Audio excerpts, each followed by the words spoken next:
Hello guys, তো দেখো আজকে আমি তেল আর ফ্রাই প্যান নিয়ে চলে এসেছি। তোমরা বুঝতেই পেরেছো আজকে কি করব। তো যাই হোক, আজকে হচ্ছে ছাদে ডিম ভাজবো। আর এখন ঘড়িতে বাজে দেখো 12টা 15 বাজে। তো আমি এই কড়া রোদে এখন যাচ্ছি ছাদে। প্রচন্ড রোদের তাপ। আর আজকে আমাদের এখানকার ওয়েদার দেখবে উল্টো দেখাচ্ছে ফ্রন্টে বলে 41 ডিগ্রি রয়েছে। তো 41 ডিগ্রি তাপমাত্রায় আমি ডিম ভাজবো। আর আগের বছর এই বছর মানে অনেকেই করছে, তো আমি কোনোদিনও ট্রাই করিনি, আজকে ফার্স্ট ট্রাই করব যে আদৌ কি ডিম ভাজা কি হয় এই রোদ্রের তাপে, সেটা আমি দেখবো। তো চলো আগে ছাদে গিয়ে প্যানটা ধুয়ে আসি, প্যানটা গরম করতে হবে। আর ভিডিওটা আমি একাই করছি যেহেতু আমার ভিডিও করার মতো লোক নেই, তো আমি একাই ট্রাইপড নিয়ে আমি ভিডিওটা করবো। তো চলো একদম ছাদে যাওয়া যাক। তো এই দেখো গাইস, আমি এখন ছাদে চলে এসেছি। আর ছাদে এত রোদ তাকানো যাচ্ছে না। আর এই যে খুন্তি নিয়ে চলে এসেছি। তো এই ছাদে এখন প্যানটা আর খুন্তিটা রেখে দেবো, রেখে দিয়ে 10 মিনিট 15 মিনিট গরম করতে দেবো এই দুটো। তারপর আমি পরে তেল আর ডিম নিয়ে আসবো। ঠিক আছে, চলো 10 মিনিট পর আবার আসছি। তো গাইস, আমি আবার চলে এসেছি ছাদে। এখন 12:30টার মতো বাজে। প্রচণ্ড রোদ, এর জন্য ওড়নাটা আমি মাথায় দিয়ে নিলাম। আর এই যে সর্ষের তেলও নিয়ে চলে এসেছি, এই দেখো। তো চলো এখন সর্ষের তেলটা দিয়ে দিই। আর প্যানটা দেখি, বাবা ভালো গরম হয়েছে।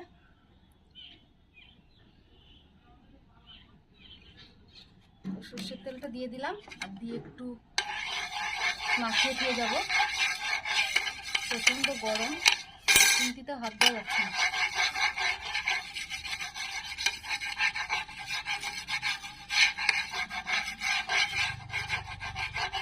তেলটা মাখানো হয়ে গেছে আর সূর্যটা একদমই মাথার উপরে, ভীষণ তাপ। তো এখন আধ ঘন্টা অবধি থাকুক, তারপর আমি ডিম নিয়ে আসবো। তো দেখা যাক ডিমটা ভাজা হয় নাকি।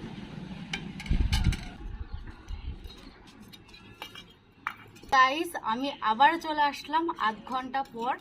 এখন তো রোদের তাপটা প্রচণ্ড, বেশি কথাও বলতে পারছি না।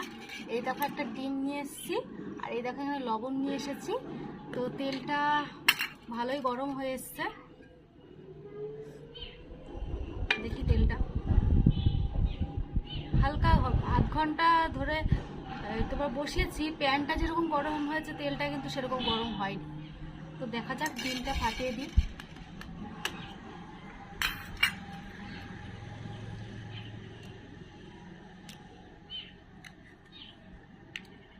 এই দেখো ডিমটা কি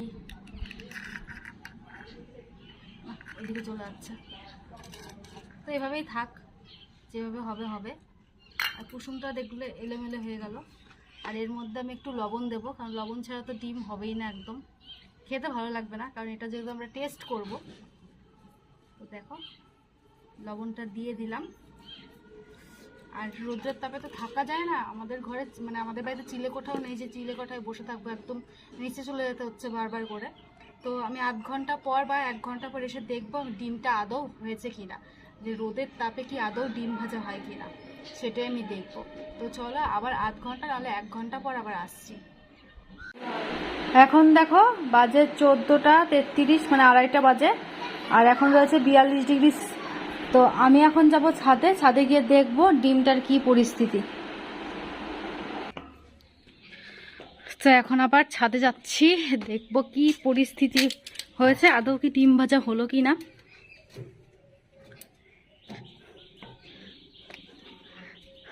তো এই দেখো কিচ্ছু হয়নি, কিচ্ছু না। তো হালকা হালকা একটু শুকিয়েছে, দেখতে পাচ্ছ তোমরা, এই দেখো হালকা শুকিয়েছে, এখনো সাদা হয়নি। কিন্তু তোমার প্যান হাত দেওয়া যাচ্ছে না, প্যান এতই গরম। চলো এটা নিচে যাওয়া যাক, নিচে গিয়ে তোমাদের সাথে কথা বলছি। মাম্মা খুব কাঁদছে, ভেজাল করছে। তো দেখো এটা এখনো গরম, তো আমার ডিম ভাজা হচ্ছে এরকম হয়েছে।